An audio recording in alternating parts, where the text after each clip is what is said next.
Vamos a partir, chiquillos, revisando, y quiero que me digan súper sinceramente si pudieron o no pudieron hacer los ejercicios que le dejé de la NIC 38. ¿Alguien los pudo hacer? Profe, pero los ejercicios que dejó estaban todos, o sea, resueltos, ¿o no? No, no, les dejé una guía en donde no estaban resueltos.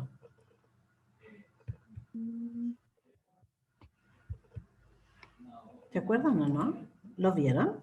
¿En el aula? ¿En ¿Dónde el estaba aula? lo del trabajo? No, está en un apartado que dice NIC 38 intangibles. Ah, no, yo no lo vi, profe. Ya, miren, es esta. Déjenme mostrarles.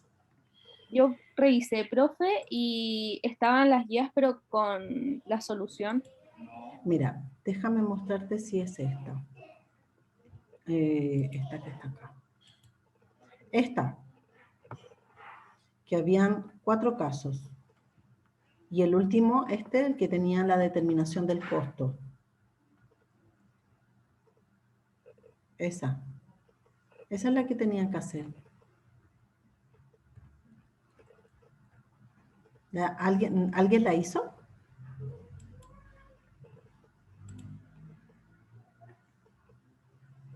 ¿O no? ¿No? No. No, ya. Entonces la vamos a revisar ahora. No, esta no es. Esta parece que es, ¿no? No, esta es la NIC 41. Dame un cachito, espérame. ¿Dónde está? Aquí, esta es. Shh. Martín, silencio. Aquí está. Shh. Silencio. Ya, ahí sí. ¿Se ve? Sí, ¿no es cierto? Sí, profe. Ya. Entonces, aquí en la NIC 38, el caso 1 decía, una entidad tiene 2 recursos claves a saber. Las aplicaciones informáticas personalizadas que han sido desarrolladas internamente y que se encuentran patentadas. Entonces, aquí lo que ustedes tenían que decirme si esto era o no era intangible.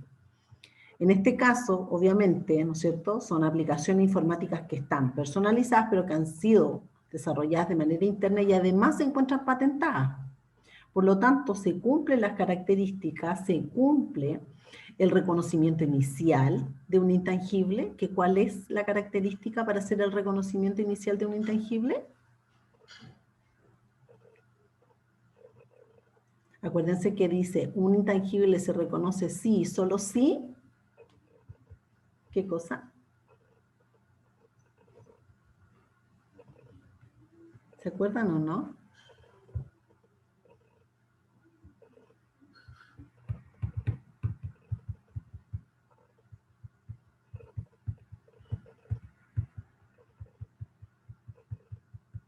¿Alguien se acuerda? Díganme sí o no para avanzar. Yo no, al menos, profe. Ya. Se reconoce sí o sí, y solo sí yo puedo determinar su costo de manera fiable. Cuando hablamos de intangibles que son desarrollados de manera interna, es más complejo la determinación de su costo, ¿verdad?, que la compra, porque en la compra tenemos el valor de adquisición, pero cuando son desarrollados de manera interna tenemos 2 fases, la fase de investigación, en donde todo es gasto, y la fase del desarrollo. Para poder activar un activo intangible que ha sido desarrollado internamente, en esta etapa del desarrollo hay que demostrar que efectivamente ese bien va a poder ser separable de la entidad, se va a poder vender y va a reportar algún beneficio económico que fluye hacia la entidad. Por lo tanto, en este caso, como dice que está patentada, aquí la clave es el hecho de que está patentada.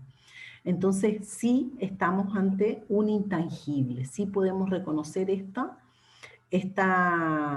aplicaciones informáticas como intangibles, ¿ya? Vamos a poder venderlas, se van a poder desprender y va a generar un beneficio económico futuro en la empresa. Por lo tanto, sí se puede considerar intangible. En el caso del conocimiento, dice, poseído por el personal que las utiliza, al personal se le exige avisar con un mes de antelación su renuncia al contrato. ¿Eso es un intangible para la empresa? ¿Puede estimar su costo de manera fiable de ese intangible? Acuérdense que se reconoce sí, solo sí, puedo estimar el costo de manera fiable.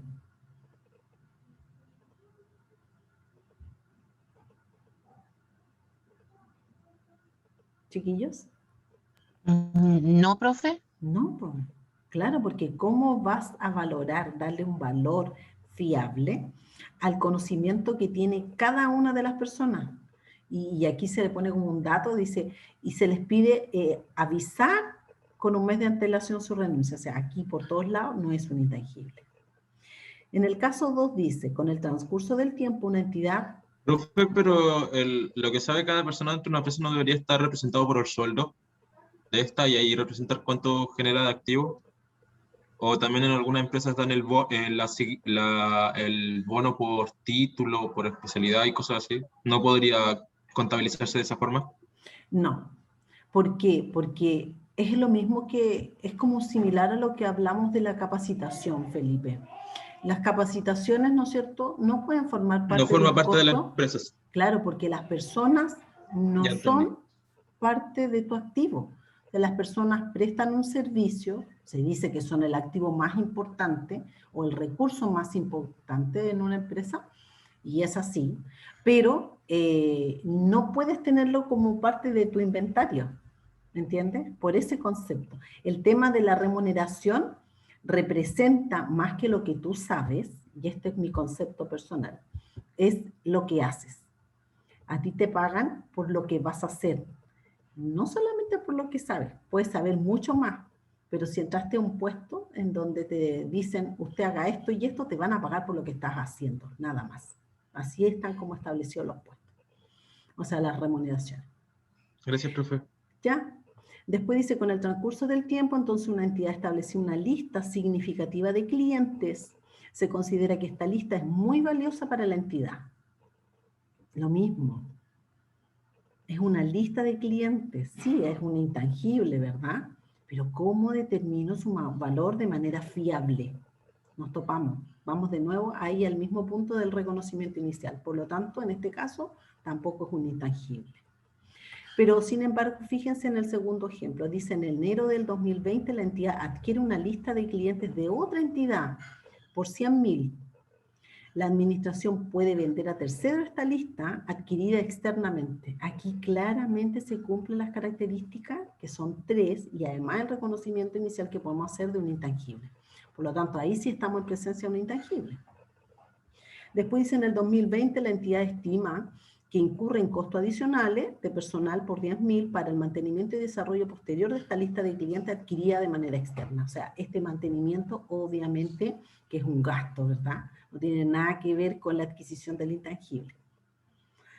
Después, en el caso 3, dice, una entidad desarrolla una marca exitosa que le permite cobrar una prima por sus productos. La entidad continúa gastando grandes sumas por el mantenimiento de la marca y para continuar su desarrollo, por ejemplo, patrocina eventos deportivos, eventos culturales y también publicita la marca. Entonces, en este caso, no es un intangible porque las marcas que son autogeneradas no son intangibles. Uno puede explotar una marca. Por ejemplo, no sé, McDonald's o cualquiera que a ustedes se les ocurra. McDonald's hay en todos lados, ¿verdad? Pero se hacen contratos a través de joint venture, ¿no es cierto? Alguna franquicia en donde yo tomo esa marca y la exploto y tengo que cumplir un montón de requisitos porque McDonald's en Chile, en Estados Unidos, en Alemania, en todas partes funciona de la misma manera porque hay un estándar que está establecido, una cantidad, una forma de saludar, de vestirse, de disponer del local, etcétera. Son todos iguales. Eso porque está establecido así en el contrato. Pero yo no voy a adquirir esa marca le pertenece al dueño, al que creó, ¿no es cierto?, el tema de McDonald's, que no sé cómo se llamará. Entonces, esas marcas que son autogeneradas, no se pueden vender. No se pueden vender. ¿ya? O no se pueden separar. Entonces, acuérdense que uno de los requisitos del intangible es que sean identificables. Acuérdense de las 3 características del intangible, o sea, que yo pueda separarla. Entonces, la marca que se autogenera, es difícil que se cumpla esta característica de que sea separable, ¿ya?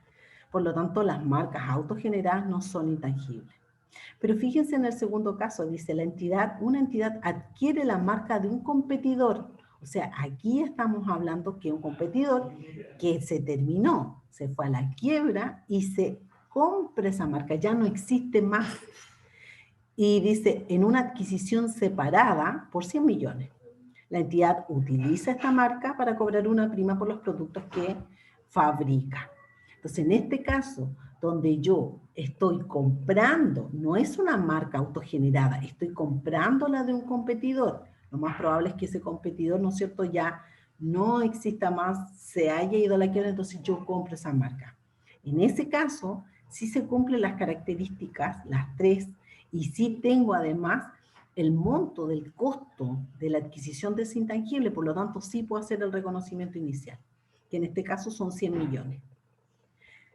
Y después nos íbamos al caso 4, en donde teníamos diferentes conceptos y ustedes lo que tenían que hacer era determinar el costo. Y aquí nos decía que en enero del 2020, una entidad adquiere un nuevo paquete de programa informático para operar sus equipos de producción por 600.000. Este incluye 50.000 de impuestos indirectos recuperables. Entonces aquí inmediatamente nosotros nos damos cuenta que ese costo tenemos que rebajar estos 50.000 porque están incluidos y corresponden a impuestos indirectos pero recuperables. Y lo que forma parte del costo es los no recuperables, ¿verdad? Entonces, el precio de compra, dice, fue financiado mediante un préstamo, estamos hablando en 2023, el cual genera intereses mensuales por 1.500. Ojo, genera intereses mensuales por 1.500 y esto se compra en enero del 2020. ¿Hasta cuándo yo puedo contabilizar como parte del costo esos intereses? Hasta que el bien quede en condiciones de ser utilizado. Lo mismo que las PPE, ¿no es cierto? El intangible en ese sentido, yo también se los mostré en la diapositiva. Hasta ese momento yo podría considerar intereses. Después dice, en enero del 2020, en el mismo mes, la entidad incurre los siguientes costos al personalizar el programa informático para que se adapte a los nuevos sistemas utilizados por la entidad. Entonces, paga honorarios a un ingeniero informático por 120.000. ¿Eso sería parte del costo, chiquillo? ¿Qué me dicen ustedes? Sí. Sí. En enero del 2020, el personal de producción de la entidad recibió formación para operar el nuevo programa informático. Los costos de formación incluyeron lo siguiente: un valor del curso de capacitación de 7.000 y remuneraciones del personal que corresponde a las horas de formación 3.000. Aquí estamos hablando de 10.000. ¿Esta plata forma parte del costo? ¿Pueden considerarlo como parte del costo de este intangible?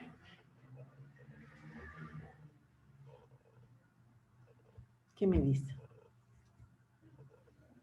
Si la capacitación es para que ellos puedan ocupar el programa, sí, pues debería ponerse ahí. Carolina dice que sí. ¿Qué dice el resto? Que no. Que no. Dice, no veo. ¿Quién me dijo que no? Yo, Alejandra. Alejandra, ¿por qué no? Porque las capacitaciones se supone que no se consideran en el costo. Exactamente. Las capacitaciones, el Álvaro también dice que no. Acuérdense, no se te olvide, Carolina, las capacitaciones no forman parte del costo, ni de la PPI, ni tampoco del intangible, ¿ya? Así que, por lo tanto, estos 10.000 no van a ser parte del costo. En febrero del 2020, el equipo de producción de la entidad aprobó este programa informático y el equipo de tecnología de la información realizó otras modificaciones necesarias para que el equipo funcionara como desea la gerencia. En la fase de prueba se incurren los siguientes costos: Materia prima, 24, mano de obra, 11.000 y costo indirecto de fabricación, que corresponde a la depreciación de los otros equipos, 5.000. Y además, se obtiene una venta de estos productos fabricados en este proceso de prueba de 3.000. La primera pregunta. ¿Estos costos, materia prima, mano de obra y CIF, forman parte del costo de este activo?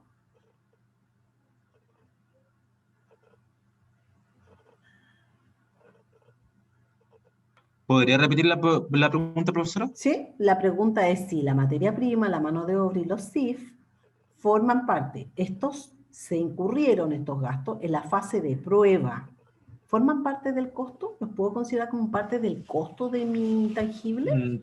Por lo que recuerdo, la investigación no formaba parte del... Esto no es investigación, esta es fase de prueba. No es lo mismo. Y se considera. Sí, se ¿Sí? considera, exacto. Ya que lo Sí remarcó así, digo que sí. Sí, se considera, está en la PPT. Ustedes no han visto la PPT que yo les dejé, ni por si acaso. No la han visto, estoy En mi clarísima defensa que no. estamos con el trabajo, profesora, No hay también. excusa. La excusa agrava la falta. ¿Han escuchado eso? No hay Profe, excusa. no nada. Después dice, venta de los productos fabricados en 3.000. ¿Qué pasa con estos 3.000 que tenemos acá? Recuerden la NIC 2. ¿Qué pasaba cuando yo vendía y obtenía un ingreso en esta etapa de la prueba? ¿Qué hacía yo con ese ingreso? ¿Quién se acuerda?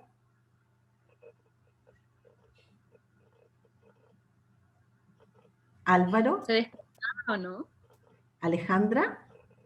¿Se descontaba? Rebaja el costo.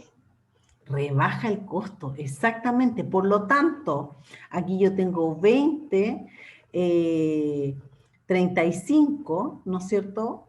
40 menos 3, voy a considerar 37. Sería parte del costo. El nuevo programa informático está listo para utilizarse el 1 de marzo. ¿Y cuándo es que nosotros pedimos el préstamo? En enero. Entonces tenemos enero y febrero, tenemos 2 meses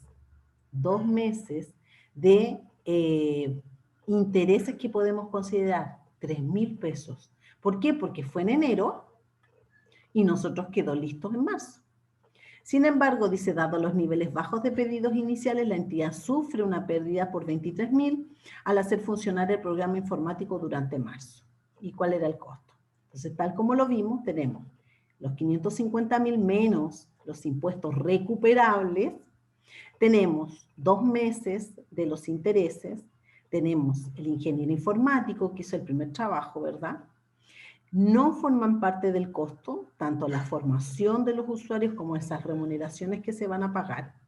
Sí forman parte del costo los desembolsos que hayamos realizado durante la fase de prueba, pero debemos rebajar los ingresos que podamos obtener en esta fase de la prueba. Y por último, estos 23.000, que fue una pérdida, eso también forma parte del gasto del mes. Por lo tanto, el costo de este intangible era 710.000. Este ejercicio estaba súper bueno. Me hubiese encantado que lo hubiesen hecho para que hubiésemos conversado, ¿no es cierto?, y debatido un poquito. Pero aquí está, yo igual les voy a subir. Hay problemas en el aula, así que lo más probable es que tenga que mandarles todo por correo, ¿ya? Y cuando se habilite la aula se los voy a subir, pero ahora no funciona. ¿Alguien me hizo alguna consulta? Ya. Entonces, hasta ahí. ¿Vamos bien con la NIC 38?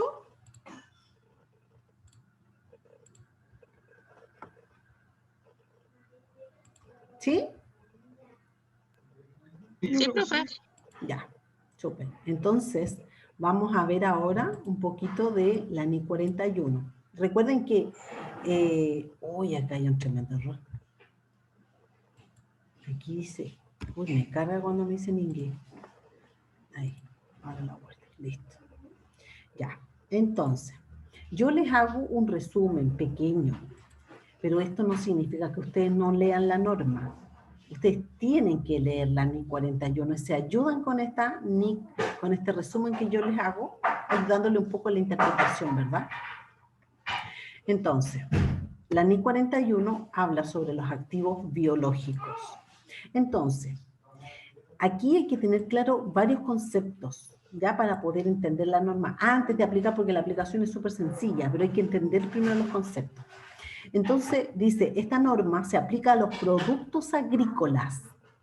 ¿Qué son los productos agrícolas? Son los productos que se obtienen de un activo biológico, pero solo hasta el punto de su cosecha o su recolección. A partir de ese momento ya se aplica la NIC 2, ¿ya?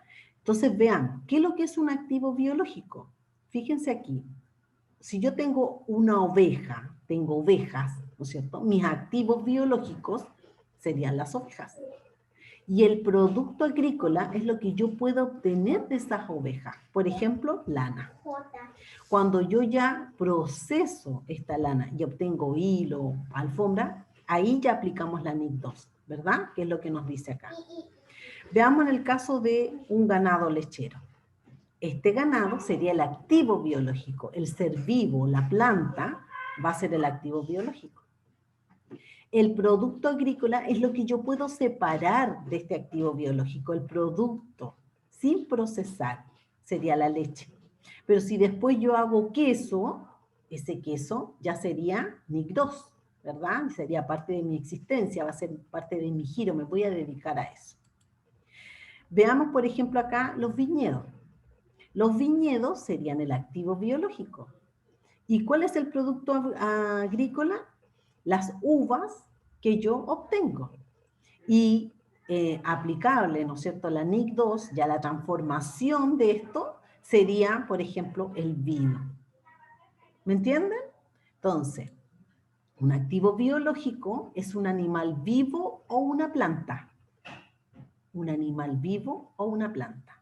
Me preguntaba, y yo ahora les pregunto a ustedes, ¿las semillas es un activo biológico? Si se coloca un ejercicio y se habla de semillas, díganme ustedes, ¿la semilla es un activo biológico? En base a lo que estoy diciendo acá. ¿No? No es, porque es un animal vivo o una planta, y la semilla no es una planta. Por lo tanto, no es un activo biológico. La cosecha o la recolección es la separación del producto del activo biológico del que procede, o bien el cese de los procesos vitales de un activo biológico, o sea, cuando ya muere, ¿no es cierto?, este activo biológico. Los costos de venta son los costos incrementales que son directamente atribuibles a la disposición de un activo. Un grupo de activos biológicos es una agrupación de animales vivos o de plantas que sean similares. También habla la norma respecto de los grupos de activos biológicos. Entonces estamos hablando de un grupo de animales, un grupo de plantas. ¿Ya? Una planta productora, pongan atención aquí igual, una planta productora es una planta viva que yo voy a utilizar en la elaboración o suministros de productos agrícolas. Por ejemplo, las parras, ¿no es cierto?, son plantas productoras, en que yo las voy a utilizar para la elaboración o el suministro de los productos agrícolas, que serían las uvas. ¿Verdad? Felipe, apaga tu micrófono. Después, además de eso, se esperan que produzca durante más de un periodo. Es otra característica para diferenciar lo que es una planta productora. Y tiene una probabilidad remota de ser vendida. Ahí están las 3 características de lo que es una planta productora. Yo la utilizo para elaborar un producto agrícola, se utiliza durante más de un periodo, o sea, más de un periodo contable, y existe una remota probabilidad de que yo la venda. El producto agrícola es el producto ya recolectado, que procede de un activo biológico. Y muy importante esto, chiquillos, porque aquí está donde nosotros vamos a hacer la aplicación de esta norma, en la transformación biológica. Cuando le di al abecedario al cero y nadie me escucha, solo se dice solo nosotros y dice gol. Ya, hijo, espérame. Ahora sí, vaya. Vaya, hijito, vaya para allá. Ya, disculpe. Entonces, la transformación biológica es o son los procesos de crecimiento, degradación, producción, procreación que causan los cambios cualitativos o cuantitativos en un activo biológico.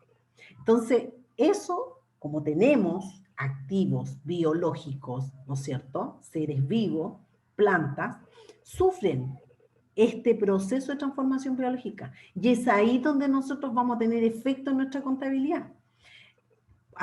¿Por qué se produce esta transformación biológica? Porque el animal crece. Si teníamos una cría, por ejemplo, estamos hablando de ganado lechero, tenemos una cría, producto de la transformación biológica, esta cría se transforma en un ganado lechero.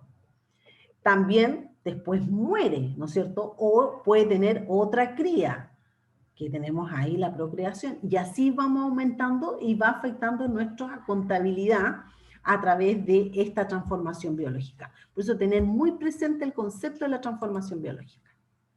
Dice la actividad agrícola. Profesora, ¿Sí?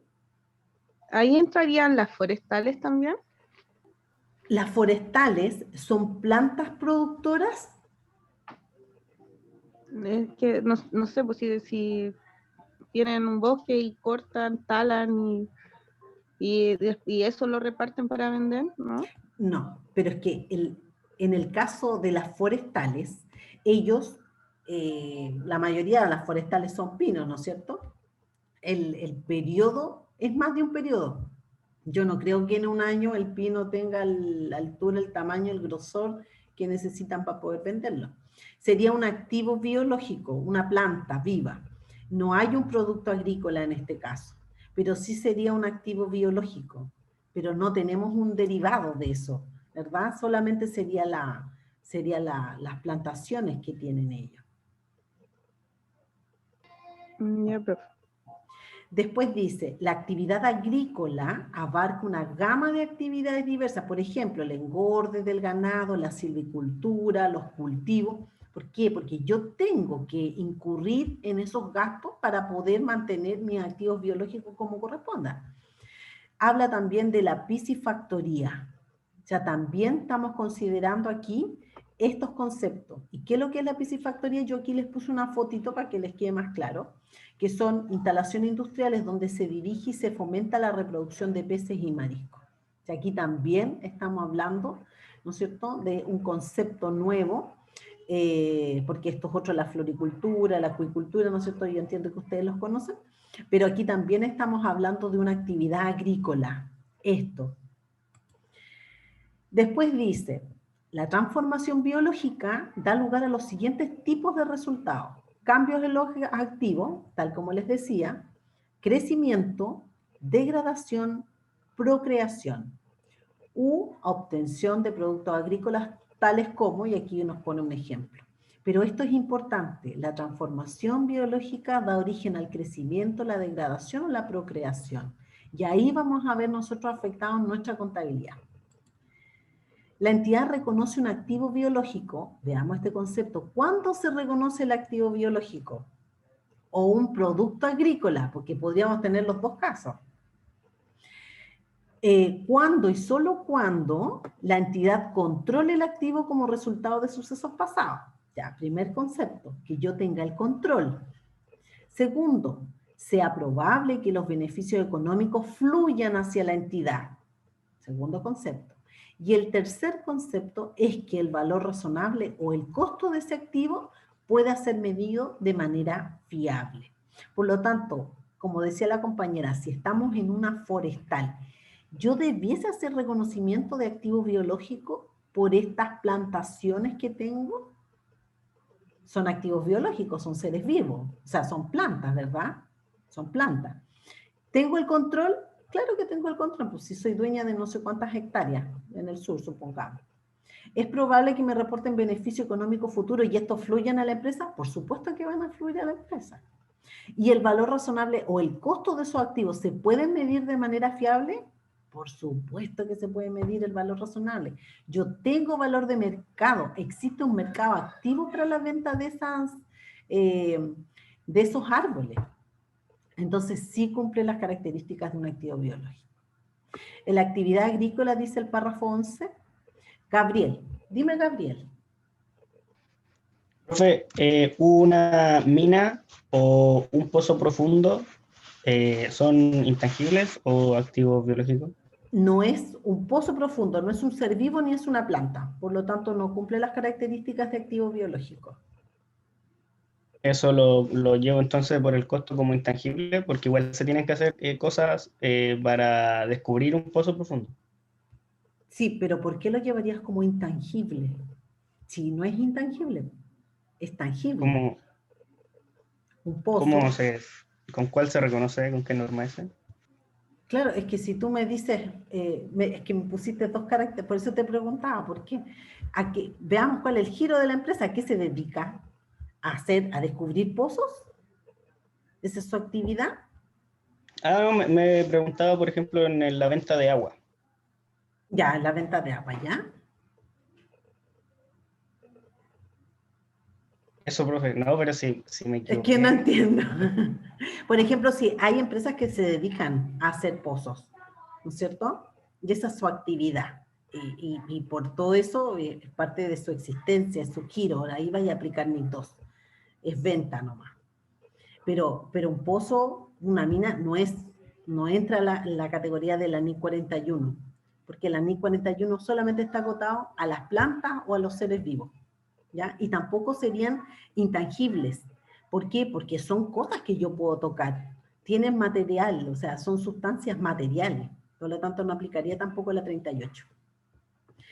Después Muchas dice, gracias. de nada, en el párrafo 11 dice, la actividad agrícola, el control puede ponerse en evidencia mediante la propiedad legal del ganado, por ejemplo, y el marcado con hierro o por otro medio de las reses en el momento de la adquisición. Entonces, claro, o sea, ¿cómo yo compruebo que efectivamente soy el dueño o que tengo el control sobre esos animales? Con la forma que nos dice acá. El nacimiento o el destete también. Los beneficios futuros se evalúan normalmente por medición de los atributos físicos significativos. Por supuesto, ¿verdad? ¿Cómo vamos a determinar el precio de uno u otros animales? Van a ser por las características físicas que tengan, más gorditos, menos, etc. Un activo biológico se medirá tanto en el momento de su reconocimiento inicial, chiquillos, como al final del periodo sobre el que se informa, siempre a su valor razonable, menos los costos de venta. Salvo que el valor razonable no se pueda medir de manera fiable. Entonces, hay que tener claro, siempre los activos biológicos y los productos agrícolas se van a medir a su valor razonable menos al costo de venta. Salvo que yo no pueda determinar ese valor razonable de manera fiable. Las pérdidas y las ganancias que surgen a través de este reconocimiento, porque yo tengo un costo, ¿no es cierto?, y comparo con este valor razonable, por lo tanto se va a generar una pérdida o una ganancia, tanto del activo biológico como del producto agrícola, se llevan a resultados del periodo. Son del periodo, van a ganancia o pérdida del periodo en que aparezcan, tanto para el activo biológico como para el producto agrícola. ¿Ya?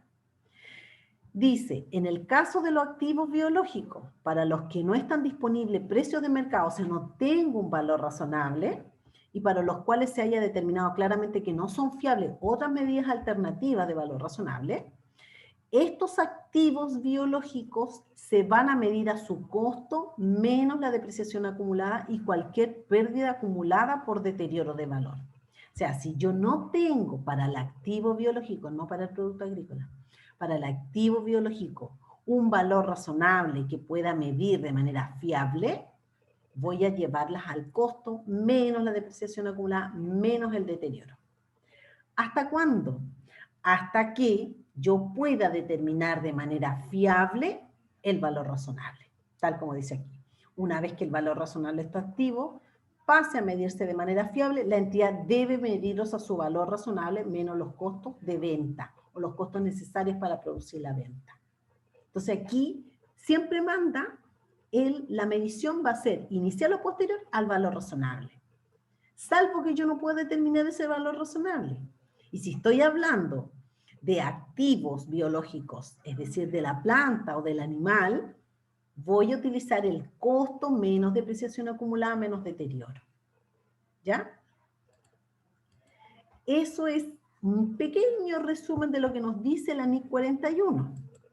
Para que a ustedes les quede más claro, voy a hacer un par de ejercicios. Yo creo que aquí, ahí cerramos el tema, les va a quedar clarito. Les voy a dejar también un ejercicio de tarea, ¿ya? Pero pónganse, chiquillos, por favor, a estudiar las normas. Tienen de la 38, 37, 41 la prueba. Así que tienen que ya empezar. Vamos a ver, ¿dónde tengo esto aquí? Aquí, compartir. Disculpe, ¿cuándo era la prueba? El 23. O sea, la próxima semana. Ahí es la prueba. Ejercicio, este es, de aplicación de la NIC 41. A ver, aquí está. Miren, este ejercicio. ¿Se ve, verdad? Sí, profe. Ya. Dice, las empresas lecheras chilenas basan su trabajo principalmente en la extracción de leche y luego las venden a empresas que se dedican a producir y comercializar productos lácteos. Esto hace que estas empresas solo focalicen su esfuerzo en la extracción de leche y mantención de su ganado. Sus activos biológicos se encuentran divididos en 3: animales lecheros, reproductores y crías. En este ejercicio, la empresa lechera La Cordillera, tiene en su contabilidad reflejada los siguientes activos biológicos según el balance del año 1. Tiene vacunos lecheros 10, a un costo unitario de 90.000, eso me da 900.000. Tiene crías 3 a 45.000, eso da 135.000. Tiene un animal reproductor, que vale 220.000. En el año 2, la empresa cuenta con los siguientes activos biológicos. Aquí nos están dando el detalle del año 2. En el año 2 cambia la situación. Ahora tiene 12 vacas lecheras, tiene 2 crías y un toro para reproducción. Los valores de los activos biológicos en el mercado, ahí nos están dando los valores razonables, de la vaca lechera es 100.000, o sea, sube de 90 a 100.000. Las crías tienen un valor de 50.000, también suben de 45 a 50. Y el toro tiene un valor de 240.000 y antes costaba 220, por lo tanto también tiene un aumento de valor. Los costos realizados durante el año en alimentación y vacunas fueron de 300.000 pesos. Se informa la venta de una cría en 60.000. Ojo ahí, la cría, ¿no es cierto?, el valor razonable era 50, pero la están vendiendo en 60. El nacimiento también de 2 crías y el traspaso de 2 al ganado lechero. O sea, aquí tenemos transformación biológica. Se vende una, eso es venta, ¿no es cierto? Pero que nazcan 2, producto de transformación biológica, y que 2, ¿no es cierto?, crecieron y se pasaron ahora al ganado lechero. ¿Qué nos piden? Contabilizar la venta de la cría, el traspaso de las crías a los animales lecheros, el nacimiento de las 2 crías, la pérdida o ganancia por los activos biológicos y los costos de alimentación de los vacunos. Veamos cómo se hace este ejercicio. ¿Dónde tengo el Excel aquí?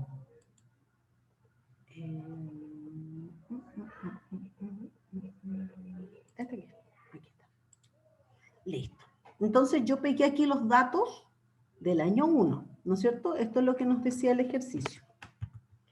Pero también puse los datos de los valores razonables. La vaca lechera era 100.000, las crías eran 50.000 y el reproductor 240.000. Pero ¿qué me piden primero? Contabilice la venta de la cría. ¿En cuánto vendíamos la cría? En 60.000, ¿verdad? 60.000 dice el ejercicio. Parece que lo pegué aquí el ejercicio, ¿no? No lo pegué. Voy a pegarle por acá para que lo tenga. Entonces, vendemos una cría. ¿Cuánto nos pagan? 60.000. Pero ¿en cuánto es lo que yo tengo esa cría en la contabilidad? Yo la tengo en 45.000. Por lo tanto, la saco de mi contabilidad por los 45.000. Activo biológico cría. Disminuyo el activo en 45.000.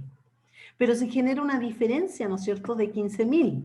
porque me pagaron más de lo que yo lo tengo en la contabilidad y más inclusive que el valor razonable. Por lo tanto, se genera una ganancia por venta de ese activo biológico. ¿De cuánto? De 15.000, la diferencia. ¿Sí? Eso es como una venta común y corriente. ¿La ven? ¿La ven o no, chiquillos? Sí, profe. ¿Sí? Ya. Está clara, ¿no es cierto? ¿Sí? ¿Se entiende? ¿O no? Sí. Ya. Veamos el traspaso de las crías a animales lecheros. Acuérdense que el ejercicio decía que habían 2 crías que pasaban a animales lecheros. Entonces, voy a aumentar mi activo biológico vacunos lecheros. ¿En cuánto? ¿Cuál es el valor razonable de los activos lecheros? 100.000. Y son 2. Por lo tanto, aumento mis activos biológicos vacunos lecheros en 200.000. Disminuyo el activo biológico crías. ¿En cuánto? ¿Cuánto es lo que lo tenía en la contabilidad? 45.000 cada una. Por lo tanto, son 2, son 90.000. ¿Qué pasa con la diferencia, estos 110.000? Este es una ganancia por transformación biológica, porque son 2 crías que crecieron, ¿no es cierto? Y pasaron a ser activos biológicos vacunos lecheros. Entonces, esa ganancia, esta diferencia que se está generando ahora, que pasaron de cría a vacunos lecheros, es una ganancia por transformación biológica. Entonces, colocamos ganancia por transformación del activo biológico. Y va a ser la diferencia. Yo reconozco en mi contabilidad estos activos biológicos lecheros a valor razonable, pero como eran crías, disminuyo, ¿no es cierto?, el activo biológico crías al valor contable, al valor que tengo, al valor libro. Y por la diferencia se va a generar esta utilidad. Después, ¿hay alguna consulta o también estamos claros con eso? ¿Sí? ¿Estamos claros? ¿Estamos claros o no, chiquillos? Profe. Ya. Después, nacen 2 crías. Nacen 2 crías. Entonces, simplemente yo aumento el activo biológico crías. ¿En cuánto? ¿Cuál es el valor razonable de las crías? 50.000. Por lo tanto, aumento activo biológico crías 100.000. ¿Contra algo? Contra nada, porque es transformación biológica por procreación, ¿no es cierto? Solamente reconozco la ganancia por la transformación biológica, porque nacieron 2. Y entonces tengo 100.000 más. ¿Ya? Entonces, vamos a determinar la pérdida o la ganancia que hemos obtenido con estos activos biológicos. Nos posicionamos en el año 2, en donde yo tengo, el ejercicio me dice, en el año 2 usted tiene 12 vacunos lecheros, 2 crías y un reproductor. ¿Cuáles van a ser mis costos unitarios? Los valores razonables. ¿Cuál va a ser el costo total? La multiplicación. Pero necesito comparar para saber la ganancia o la pérdida de estos activos biológicos con sus valores contables, con el valor que traigo del balance el año 1. Entonces, ¿cuál es el valor contable que tengo ahora para los lecheros? Voy a ver en mi auxiliar, porque aquí partí, pero ¿cómo se fue modificando esto? En los lecheros yo tenía 900.000, un saldo inicial, ¿no es cierto?, en este desarrollo del segundo año, de 900.000. Pero aumenté, porque acuérdense que hay 2 activos biológicos crías que pasaron al lechero. Por lo tanto, estos 900 los aumento con estos 2 nuevos animales que tengo aquí y me da ahora un valor, un saldo en la cuenta activo biológico lecheros de 1.100.000. Por lo tanto, mi valor contable para los vacunos lecheros es 1.100.000. Y el valor razonable es 1.200.000. Es decir, tengo una diferencia, tengo una ganancia de 100.000. ¿Qué pasa con las crías? Tengo 2 que suman 50.000 cada una, por lo tanto tengo 100.000. Veamos cuál es el valor contable de las crías. Tengo un saldo inicial de 135. Ahí está. Vendí una, 45. ¿Verdad? Aquí pasaron 2 crías a hacer vacunos lecheros. Por lo tanto, también disminuí en 90.000 el activo biológico a crías. Y por último, nacieron dos crías, y eso fue un valor de 100.000. Los anoto acá. Saco los cálculos de mi mayor, de mi auxiliar, de activo biológico crías, y por diferencia tengo un saldo contable de 100.000. ¿Y cuánto es lo que dice las 2 crías que me quedan al valor razonable? 100.000. Por lo tanto, no hay ninguna ganancia ni pérdida. Me voy con el reproductor. Tengo uno que tiene un valor razonable de 240.000. No hubo movimiento, no hubo nada, no pasó nada con ese animal. Lo único que sí sé es que traigo un valor inicial de 220.000. Por lo tanto, también tengo una ganancia de 20.000. ¿Qué es lo que hago con esto? Hago el asiento para reconocer la pérdida o la ganancia. Acuérdense que la pérdida o la ganancia se reconoce como resultado del ejercicio. Por eso es que usamos la cuenta ganancia por transformación biológica. Entonces, aumento el activo biológico vacunos lecheros, 100. Aumento el activo biológico reproductor. Aquí dice reproducir.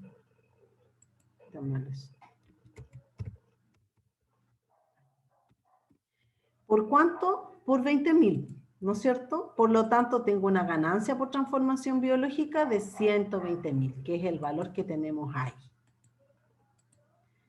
Esa parte, ¿se entiende, chiquillo? Hay que ser ordenadito para llevar, ¿no es cierto?, el mayor como corresponde y que después no sea complejo poder hacer este análisis. ¿Se entiende?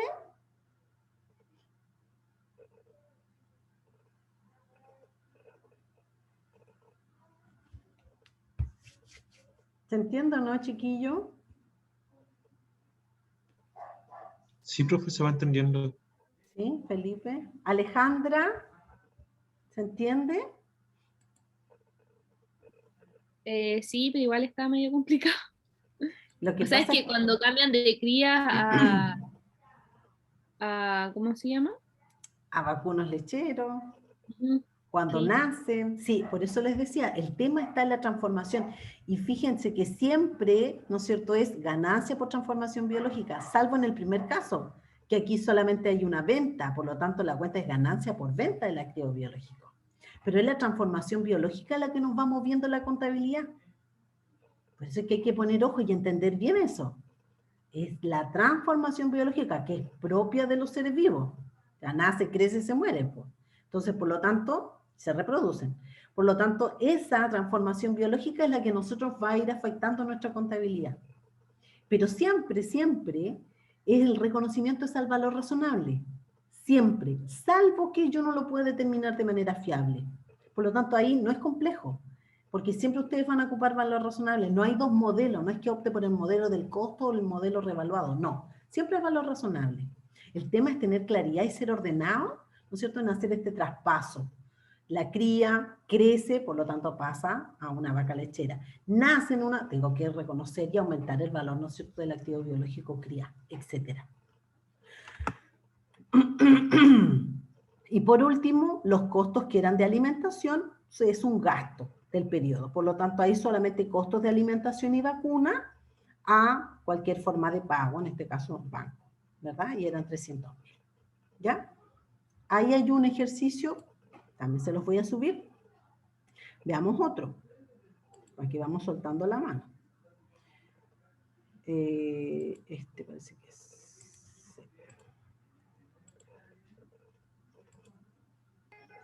Profe, y si Dígame. el activo biológico nos nace y no sé, después de una semana se muere, hay que volver a, o sea, hay que contabilizar de quién nació y integrarlo y después va a darle de baja.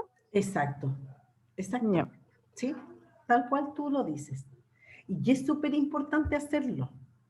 Es súper importante hacerlo. Quiero que tú mismo me digas por qué, porque tú tienes una opción. Dice, duró, no sé, 2 días.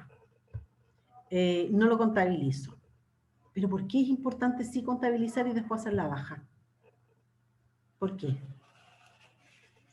Los recursos que se implicaron en eso, en el tiempo que transcurrió mientras que estuvo vivo, y aparte, el que si no se da de baja de que se murió, se puede pensar de que sigue vivo, sigue creciendo y se sigue contabilizando como un activo, ¿o no? Claro, no hacer la baja sería un pecado capital, pero el reconocimiento del nacimiento, de aumentar el activo biológico y posteriormente hacer la baja, es entrega de información. Es también una entrega de información valiosa. Por lo tanto, es muy bueno poder reflejar esa información para que quien lee después los estados financieros entienda, ¿no es cierto?, que también se pasó este proceso, porque si no va a quedar, no va a existir. Si tú no lo contabilizas, no va a existir, no va a estar, se pierde la información. Miren, aquí tengo 2 ejercicios más de NI 41. El primero lo voy a hacer y este se los voy a dejar para que ustedes lo hagan. ¿Ya? Dice, una entidad cría ganado vacuno para el mercado de carne y vende el ganado a mataderos. Esta es otra situación. La entidad ha valorado el ganado por su valor razonable menos los costos de venta. Según este método, al 31 de diciembre del año 2000X0, el ganado está valorado en 10.000. Esto es el 2000X0. Durante el año 2000X1, la entidad incurrió en 2,5 millones en costos necesarios para el mantenimiento y crecimiento de estos animales. Al 31 de diciembre del 2000X1, el valor razonable menos los costos de venta del ganado es de 15 millones.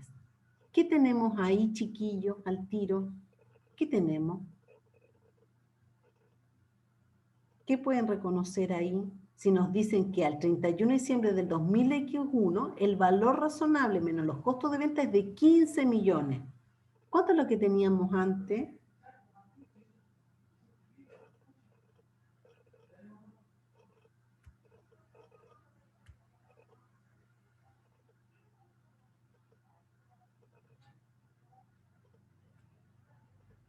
Una ganancia por transformación biológica. Es una ganancia, porque aquí teníamos un valor razonable de 10 y pasó un año y ahora tenemos un valor de 15. La entidad no compra ni vende ninguna res en el 2000X1, tampoco nacen terneros en el 2000X1. Veamos cómo se hace este ejercicio. ¿Dónde tengo ese ejercicio? ¿Cuál es? Este va a ser. Aquí está. Entonces, aquí sí, aquí yo les puse el ejercicio. Ahí está, ¿no es cierto? Entonces, situación 1, primero, al 31 de diciembre del 2000X0 tenemos en nuestra contabilidad un activo biológico ganado por 10 millones, que está llevado a valor razonable, ¿verdad? Menos los costos de venta, 10 millones. Ahí está. En el 2000X1, esto era en el 2000X0, en el 2000X1, yo pago gastos por mantención. Incurren 2,5 millones en costos necesarios para el mantenimiento y crecimiento sano de los animales. Por lo tanto, lo primero que hacer es reconocer eso, pero lo reconozco como parte del gasto, es un gasto. Gasto de mantención de ganado a cualquier forma de pago. ¿Y qué pasa el 31 de diciembre del 2000X1? Me dice aquí el ejercicio que aumenta el valor del ganado, el valor de venta del ganado. Por lo tanto, ¿cuánto es lo que tenía yo en mi contabilidad? Yo traía en mi contabilidad el 31 de diciembre del 2000X0 10 millones. ¿Y cuánto es lo que tengo ahora el 31 de diciembre del 2000X1? Tengo un valor razonable de 15. Por lo tanto, se ha generado una plusvalía. Aumentó. ¿Qué significa plusvalía? Que aumenta el valor, ¿no es cierto? Aumenta el valor de estos activos biológicos en 5 millones. Por lo tanto, yo tengo que reconocer esos 5 millones de aumento cargando la cuenta activo biológico ganado, porque en este caso dice, cría ganado vacuno para el mercado de la carne y vende el ganado también a mataderos. Entonces, tengo el activo biológico ganado, lo aumento en 5 millones y reconozco una ganancia, pero no es una ganancia por transformación biológica, porque solamente tengo mayor apreciación del valor, tengo plusvalía de mi valor. Se incrementó por X motivo, no sé, cualquier circunstancia del mercado que haya hecho aumentar ese valor de venta de este ganado. Y ese incremento de 5 millones los voy a reconocer en mi activo biológico ganado. ¿Contra qué? Contra una cuenta de resultados del periodo, que en este caso yo le puse ganancia, valor ganado. ¿De cuánto? 5 millones.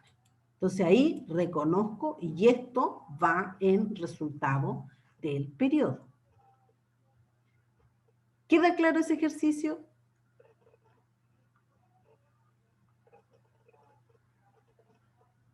Sí, profe. ¿Sí?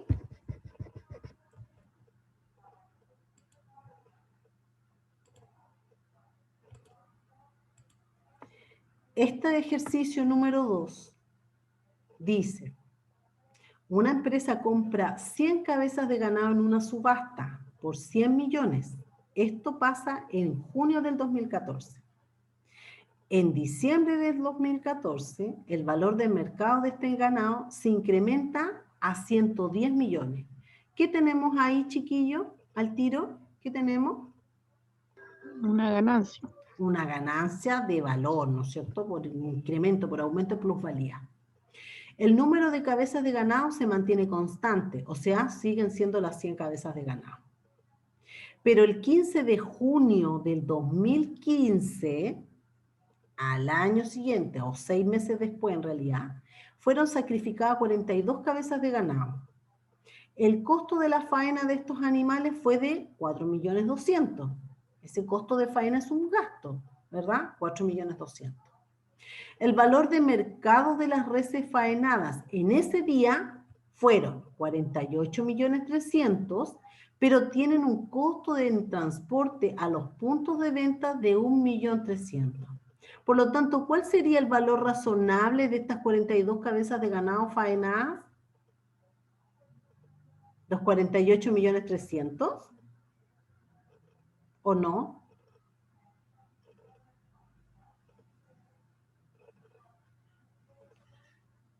Chiquillos. Sí. El valor razonable es lo mismo que el valor de mercado, ¿no? El valor de mercado, claro, pero acuérdate que se llevan, se reconocen al valor razonable menos los costos necesarios para producir la venta. ¿Y aquí tenemos algún costo necesario para producir la venta?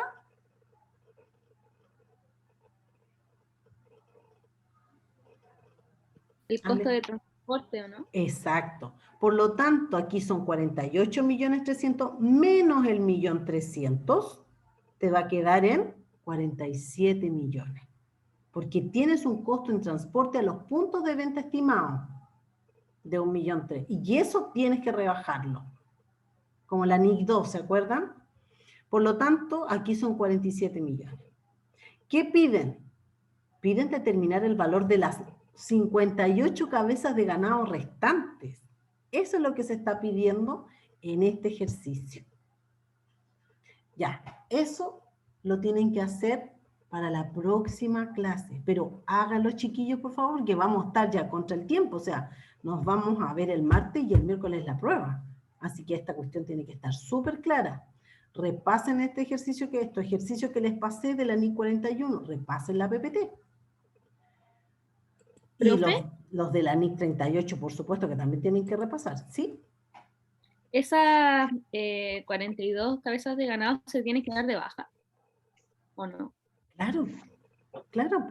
Mira, te lo vuelvo a mostrar. Delante una compañera hizo una pregunta así. ¿Delante? ¿Me escribió por el chat? No, o sea, que dijo qué pasaba en el caso de que las contabilizaran y después morían, algo así.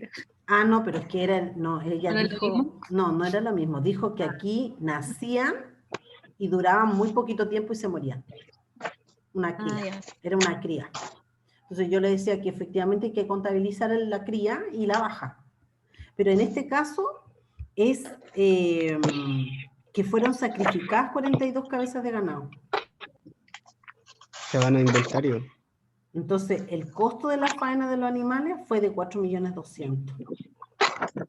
El costo de faenarlas, ¿no es cierto? Pero el valor de mercado de esas, porque se vendieron, o sea, en el fondo, compró estas cabezas de ganado y después las vendió, ¿no es cierto?, a algún matadero, y ahí le dieron un valor de 47 millones de pesos. Por 42. Entonces, ¿cuánto es el valor de las otras 58 que le quedan? Pensando que la compró en 100, después aumentó, ¿no es cierto?, a 110 millones. Tuvo un incremento en el valor razonable de 10 millones. ¿Me entiende ahora?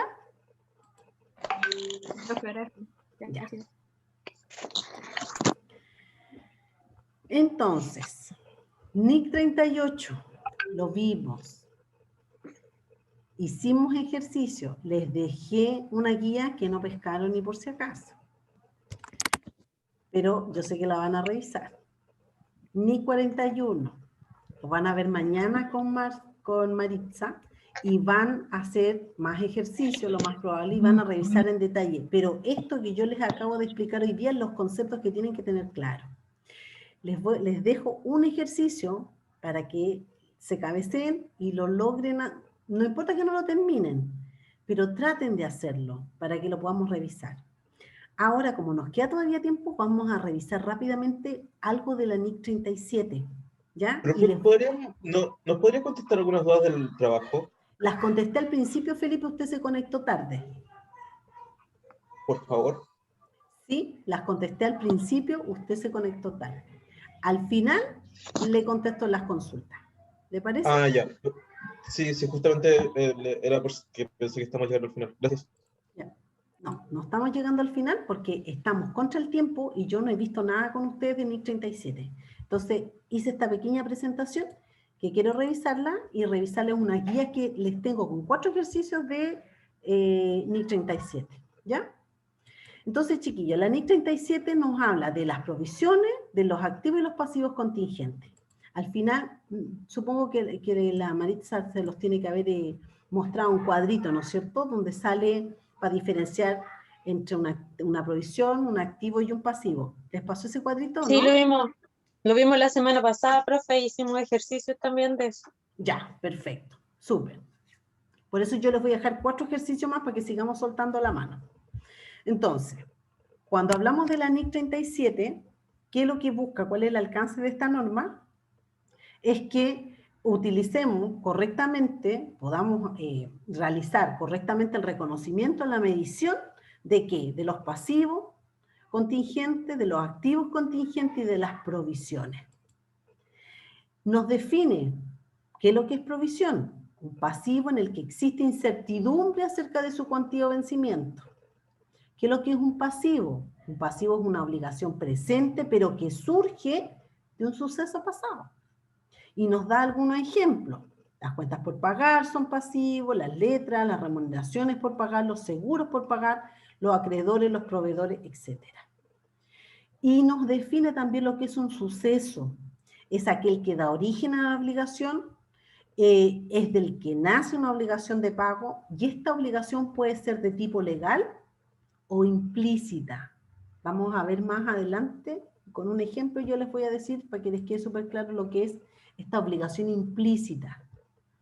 Entonces, una obligación legal, ¿cuánto es una obligación legal? Porque la provisión puede derivar de una obligación legal o implícita. Legal es cuando tenemos de por medio un contrato, ¿no es cierto? La legislación u otra causa de tipo legal. Pero hay algo, un contrato, la legislación o cualquier otro documento o causa de tipo legal. Sin embargo, cuando la obligación es implícita, se deriva de las actuaciones que tiene la entidad. Por ejemplo, debido, dice acá, a un patrón establecido de comportamiento en el pasado, a políticas empresariales que son de dominio público o a una declaración efectuada de forma suficientemente concreta, en donde la entidad haya puesto de manifiesto ante tercero que está dispuesta a aceptar cierto tipo de responsabilidad. Como consecuencia de lo anterior, la entidad haya creado una expectativa válida ante aquellos terceros con los que debe cumplir sus compromisos y responsabilidades. Entonces, ahí no hay un contrato, ahí no hay una legislación de por medio, no hay ningún documento de tipo legal, pero en la empresa creó una expectativa tiene un patrón de comportamiento establecido que genera estas provisiones de carácter implícito, ¿no es cierto?, que vienen de una obligación que es implícita. Les comentaba yo a los otros cursos que, por ejemplo, en la empresa donde yo trabajaba, que es la termoeléctrica de AES Genera y en Ventana, se hacían muchas propuestas, ¿no es cierto?, públicas, ¿ya? Estaba establecido este patrón de comportamiento de la empresa, ¿no es cierto?, y que eran políticas, ¿no es cierto?, que eran de dominio público de la ciudadanía. Por lo tanto, esas mismas políticas son las que crean una obligación en la empresa, que no está en un contrato, pero son las mismas declaraciones, las mismas expectativas que la empresa va creando, las que generan esta provisión y esta obligación implícita. Que era, por ejemplo, proponer o entregar, ¿no es cierto?, ciertos beneficios, o decir que se van a entregar ciertos beneficios. No firmaba ningún acuerdo con nadie, pero sí las publicaba, generaba expectativas respecto de ello. Y la ciudadanía es la que se encargaba de solicitarla. Por lo tanto, sí había que generar estas provisiones por estas obligaciones que eran implícitas, que nacían de las expectativas, en el fondo, que la misma empresa iba entregando a la ciudadanía. Ahí tenemos la diferencia entre lo que es una obligación implícita y lo que es una obligación legal. ¿Se entiende la diferencia? ¿Se entiende o no?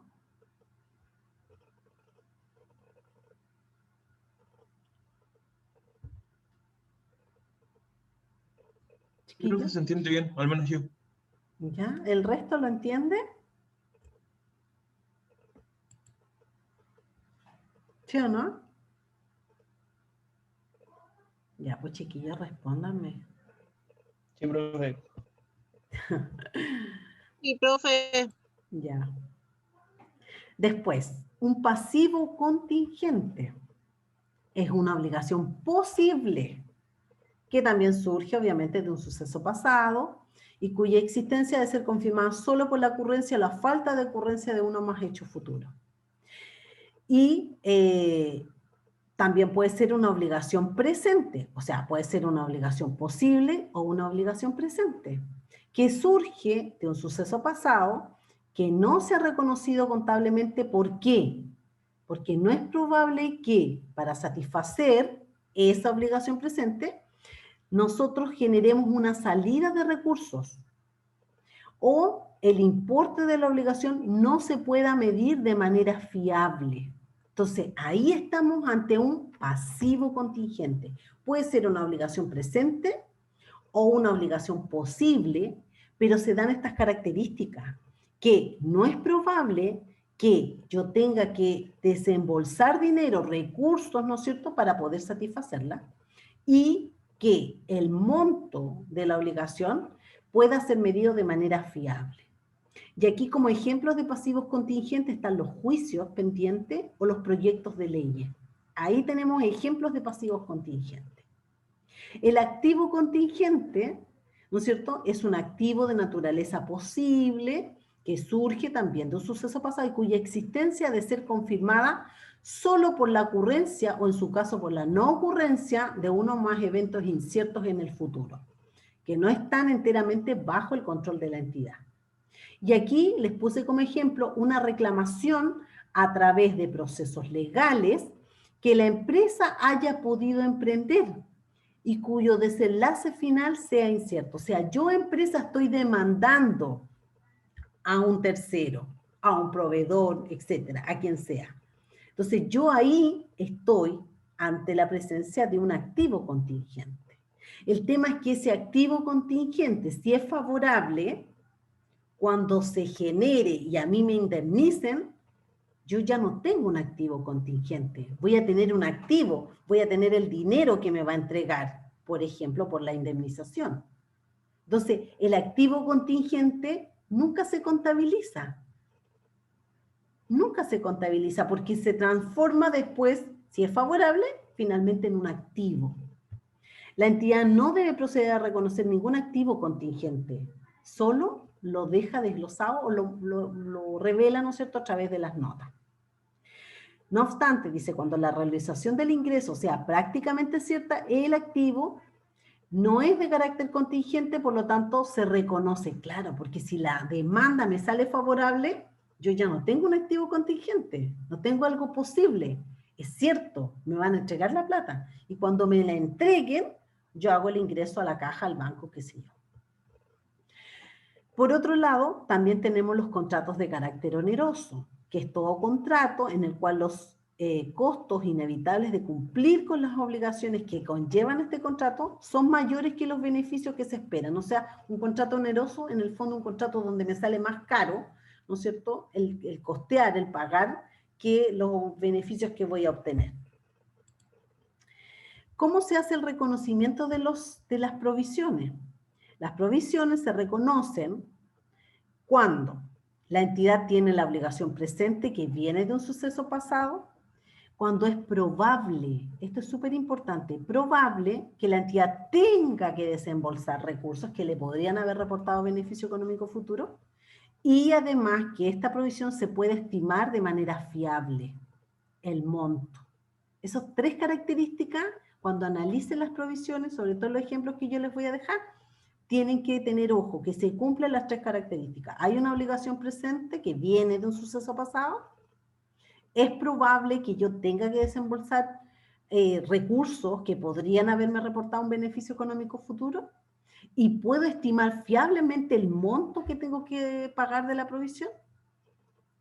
En los pasivos contingentes, la entidad no debe reconocer el pasivo y los activos contingentes tampoco se reconocen. Solamente estos dos son revelados en las notas a los estados financieros. ¿Cómo se miden? Haciendo la mejor estimación. ¿Y cómo es la mejor estimación? El importe que se reconoce como provisión debe ser la mejor estimación al final de un periodo del desembolso que sería necesario para cancelar esa obligación presente. Estas estimaciones, obviamente que están sujetas a riesgos e incertidumbres. Para realizar, dice, la mejor estimación de una provisión, deben ser tenidos en cuenta cuáles son los riesgos y las incertidumbres que inevitablemente rodean a la mayoría de los sucesos y las circunstancias concurrentes a la valoración de los mismos.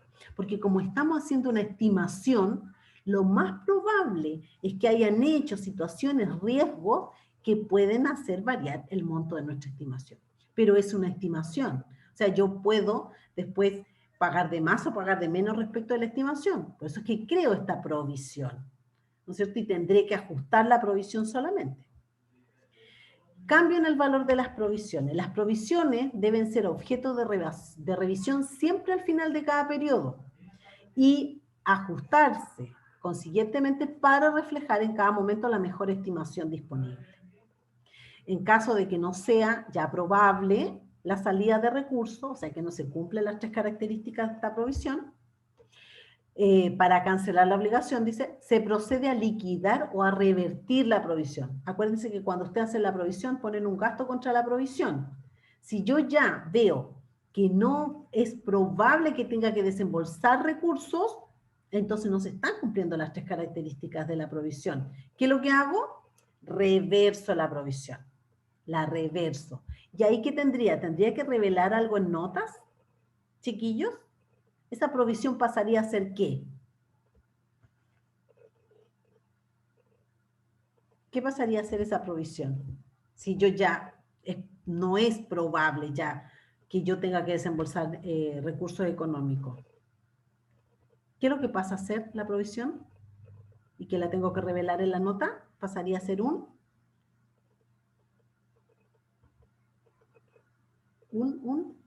contingente. Un contingente, exactamente. Sonó como Marino, es un contingente, un pasivo contingente. Dice, si la entidad tiene un contrato que es de carácter oneroso, dijimos aquel en donde los costos son mayores que los beneficios, las obligaciones presentes que se deriven de este deben ser reconocidas y medidas como provisiones. Ojo también ahí. ¿Ya?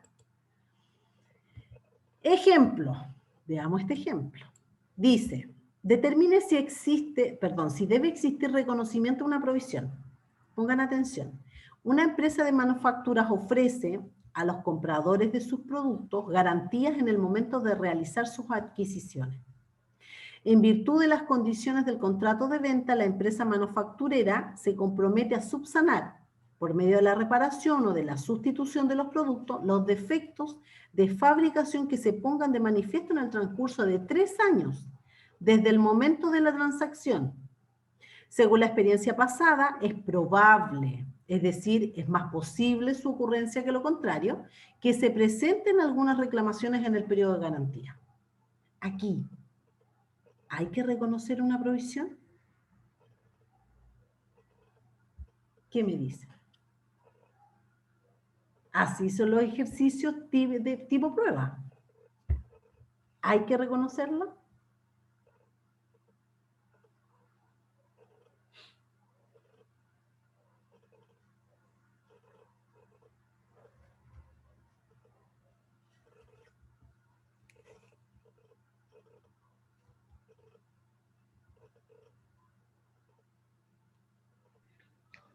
Sí. Sí. Aquí, ¿hay una obligación legal o implícita?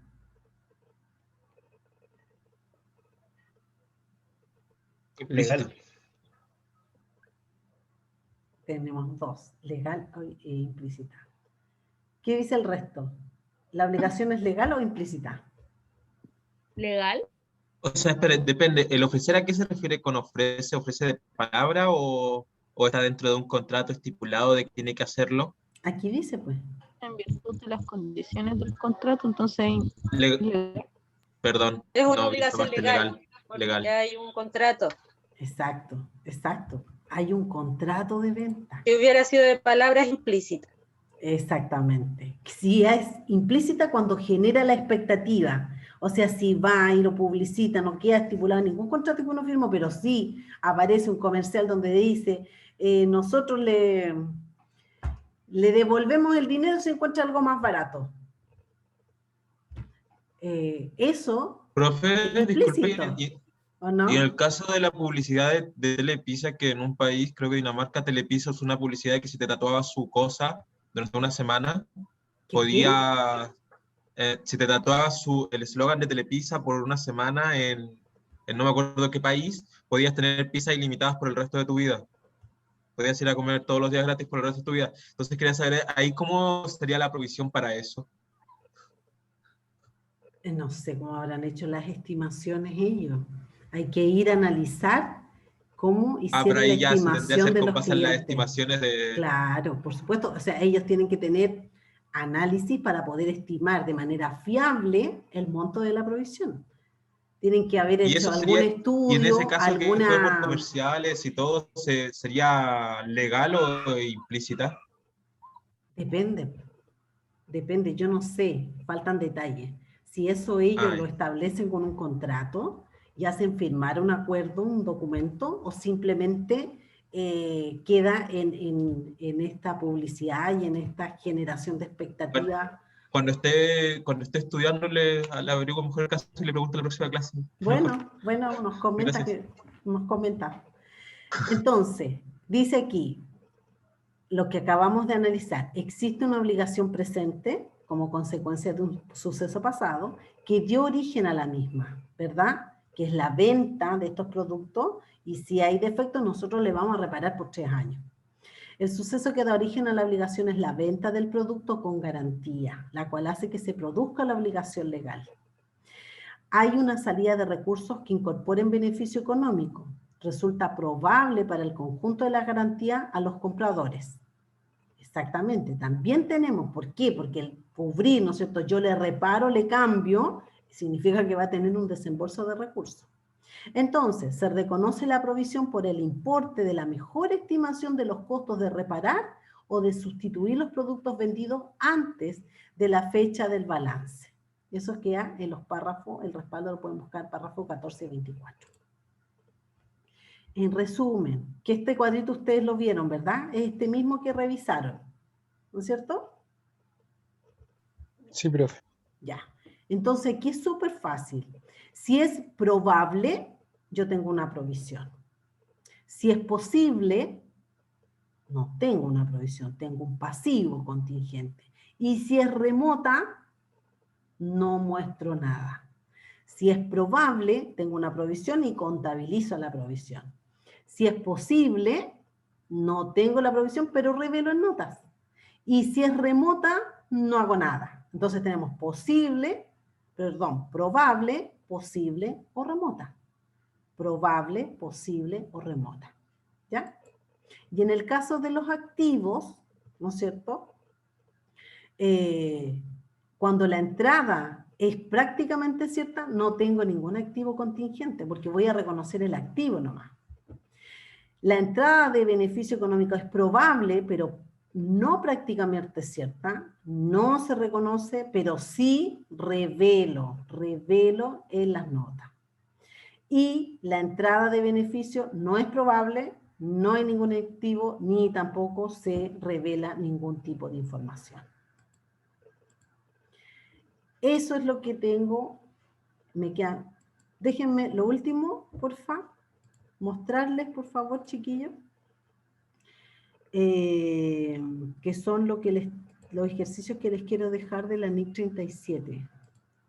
Esta que tengo acá. Compartir.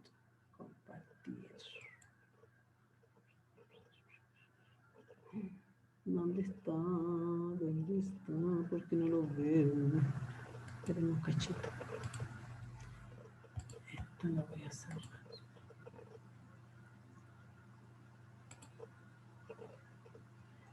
Aquí, 41. Aquí está. Ya, aquí. Tampoco es chica la letra. Miren, chiquillos. Tengo 1, 2, 3, 4 ejercicios de NIC 37. Lo que tienen que hacer ustedes es analizar, hacer los asientos también si corresponde, ¿no es cierto? Y reconocer si efectivamente aquí estamos en presencia o no de una provisión. Si usted dice, en el primer caso, fuera el asesor, ¿qué aconsejaría la administración? Justifique su respuesta en función de la NIC 37. En todo se pide lo mismo, ¿no es cierto? Que ustedes respalden su justificación. Si procede o no procede, estamos en reconocimiento de una provisión, de un pasivo contingente, de un activo contingente, etc. Entonces aquí les dejo, chiquillos, estos 4 ejercicios para que ustedes los hagan, más el ejercicio que les dejé de la NIC 41, para que lo podamos revisar la próxima clase. Vamos a partir con esto, revisando el de la NIC 41, comentando los de la NIC 37 y haciendo un repaso general también vamos a incluir la NIC 48.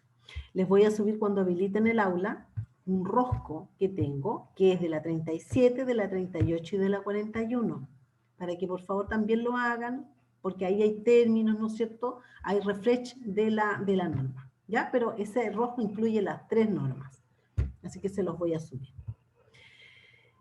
Eso, chiquillos, he hablado muy rápido, pero mi idea era poder revisar las dos cosas, la 41 y la 37, ¿ya? ¿Qué les pareció?